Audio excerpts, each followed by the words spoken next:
विठुरायाच्या चरणी मी साष्टांग दंडवत घेतो आणि 2 शब्द फक्त बोलणार आहे, जास्त बोलणार नाही.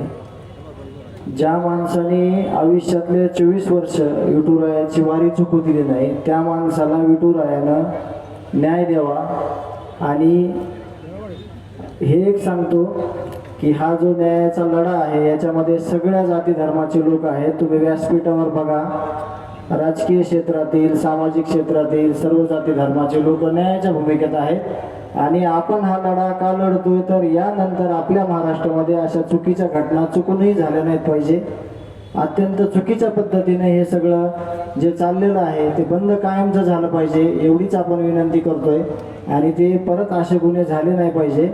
आणि एक गोष्ट लक्षात घ्या, जोपर्यंत न्याय मिळणार नाही तोपर्यंत मी एक भाऊ म्हणून आणि समोर बसलेले हजारो तुम्ही माझे भाऊ म्हणून आपण थोडंही मागं सरकणार नाहीत, न्याय घेणार आहोत. आणि न्याय मिळाल्यावरच आपण शांत बसणार आहोत. कुटुंबाच्या वेदना खूप मोठ्या आहेत, त्या न्यायानं मिळणार नाहीत. कारण का न्याय मिळणार आहे याने केलेल्या कृतीवर, पण आपला भाऊ आपल्या परत कधी येणार नाही हे पण लक्षात घेतलं पाहिजे. खूप मोठ्या वेदना, खूप मोठं दुःख कुटुंबाला झालेलं आहे, पण यातून आपल्याला परत समाजामध्ये ही गोष्ट कुठं घडली नाही पाहिजे चुकीच्या पद्धतीनं. आणि मी जे बोलतोय ते तुम्ही मला सगळेजण रोज बघतायत. माझी भूमिका एकच आहे की भावाला न्याय मिळाला पाहिजे, देशमुख कुटुंबियाला न्याय मिळाला पाहिजे.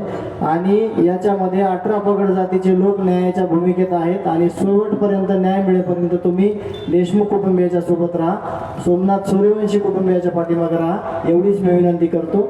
थांबतो.